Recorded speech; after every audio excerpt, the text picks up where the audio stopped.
Bonsoir. Nous recevons cet après-midi un serviteur de Dieu. Un jeune serviteur d'ailleurs, le révérend évangéliste Wilfrid Léou de la mission Marathon pour Christ. Nous allons échanger avec lui, parler du thème suivant, l'humilité du chrétien. Pasteur, bonsoir. Bonsoir, très chers camarades. Très heureux de vous recevoir encore dans notre émission. Nous allons parler, comme je l'ai dit tantôt, de l'humilité du chrétien. Alors, sans plus tarder, nous vous passons la parole. Vous présenter et nous expliquer par la suite le sens de l'humilité. Ok, alors merci de me donner la parole en cet après-midi. Et je tiens tout particulièrement à vous remercier pour l'opportunité que vous me donnez, que vous m'offrez, d'échanger sur ce thème qui est très important, je dirais thème d'actualité. Et pour nous, chrétiens, pour nous qui faisons partie du corps du Christ, soyez donc la bienvenue au temple dénommé le Centre international d'évangélisation et de prière de la mission Marathon pour Christ. Et comme vous le disiez tantôt, je suis le révérend évangéliste Wilfrid Léou, et celui à qui Dieu a donné la vision qui repose sur 3 piliers, qui est la prière, l'enseignement et l'évangélisation. Et donc nous portons cette vision jusqu'à son accomplissement depuis, je dirais, 11 ans. 11 ans que Dieu nous a fait la grâce vraiment de gérer, on pourrait dire, ce ministère. Et donc, parlant du thème que vous me proposez, le thème que vous souhaitez que je développe, je dirais d'abord, premièrement, que ce thème est bienvenu. Il est important que nous puissions entretenir le corps de Christ sur la réalité de l'humilité. L'humilité, il faut d'abord faire comprendre que selon le dictionnaire biblique, l'humilité c'est le caractère de ce qui est modeste, de ce qui est peu élevé.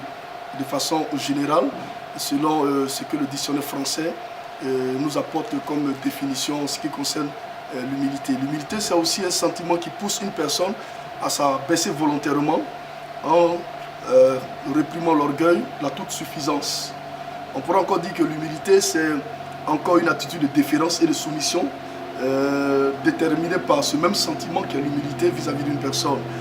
Et en quatrièmement, toujours selon la définition du dictionnaire français, on pourrait dire que l'humilité, c'est un abaissement intérieur de l'homme, une position morale où la dignité vraie de l'homme n'est jamais en jeu.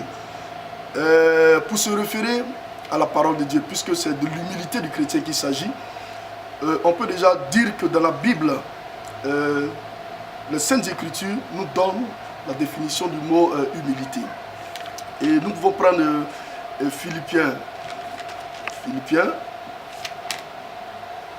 Nous pourrons prendre Philippiens 2, verset 3, pour voir la définition du thème humilité. Je vais le lire et ensemble, nous allons comprendre ce que la Bible dit au sujet de l'humilité.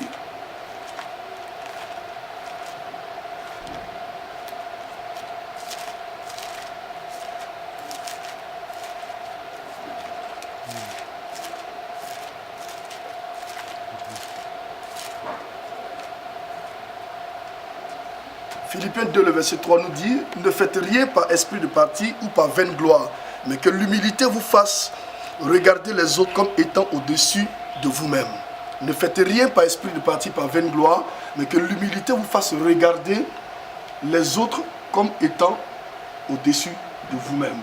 Et donc, quand nous prenons ce verset de Paul aux Philippiens, nous remarquons que 2 idées principales, 2 pensées se dégagent de ce verset. La première idée, c'est ne rien faire par vaine gloire. Et la deuxième idée, c'est regarder les autres comme étant au-dessus de nous-mêmes. Donc, bibliquement, du point de vue Sainte Écriture, voici la définition que la Bible nous donne du thème humilité. Premièrement, ne rien faire par vaine gloire. Deuxièmement, regarder les autres comme étant au-dessus de nous-mêmes. Donc, l'humilité, selon la Bible, c'est ne rien faire avec fierté, c'est refuter toute suffisance, toute arrogance, tout orgueil dans le but de rechercher une gloire personnelle. Deuxième chose, c'est aussi Dans la deuxième idée, regarder les autres comme étant au-dessus de nous-mêmes.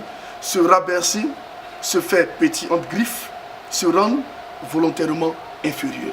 Donc, à travers les deux idées que nous propose l'apôtre Paul à l'église de Philippines, nous pouvons comprendre que l'humilité, c'est le rabais volontaire d'une personne. L'humilité, c'est refuter la toute-suffisance, l'orgueil dans tout ce qu'on fait. Parce que Dieu ne partage pas sa gloire avec un homme. Dieu est Dieu. Et à chaque fois que sa gloire doit être partagée avec un homme, Dieu il se retire. Donc premièrement, voici un peu ce que la Bible dit au sujet de l'humilité. Deuxième chose qu'il est important de souligner, c'est une équivoque qu'il faut lever. Aujourd'hui, dans l'Église, il y a l'amalgame qui est fait entre l'humiliation et l'humilité. L'humilité n'est pas l'humiliation. L'humiliation n'est pas l'humilité. Vous comprenez? Donc aujourd'hui, il ne faudrait pas que la plupart des enfants de Dieu prennent leur humiliation pour une humilité. L'humilité, comme on le dit, se réfère au caractère.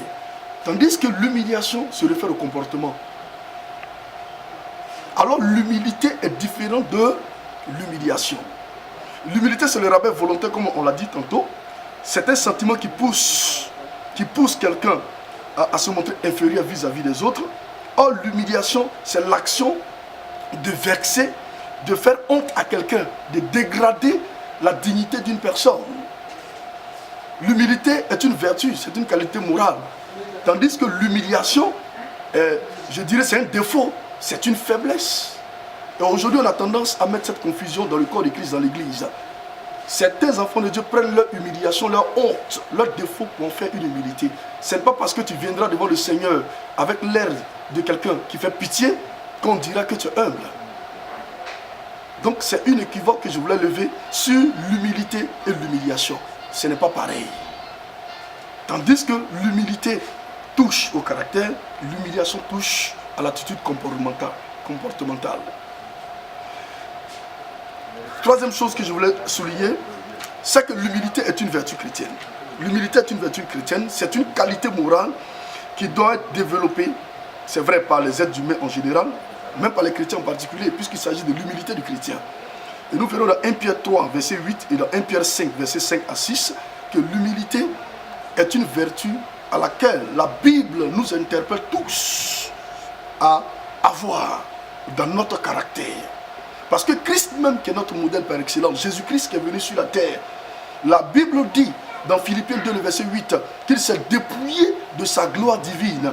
Lui qui était Dieu manifesté en chair humaine, c'est-à-dire Dieu nous a montré le chemin. Lui qui était Dieu s'est fait petit, et il a même donné une parabole. À un moment donné, les disciples se sont approchés de lui pendant son ministère terrestre. Ils se sont approchés de lui pour lui demander, mais maître, qui sera le plus grand dans le royaume des cieux? Déjà, eux, ils étaient sur la terre. Déjà, eux, ils voyaient qui allait être grand dans le ciel. Et Christ leur a donné une parabole. Il a appelé un petit enfant. Il dit, regardez ce petit enfant. Regardez-le. Le royaume des cieux est semblable à ce petit enfant. Pour être grand dans le royaume des cieux, il faut être comme ce petit enfant. Il parlait d'humilité.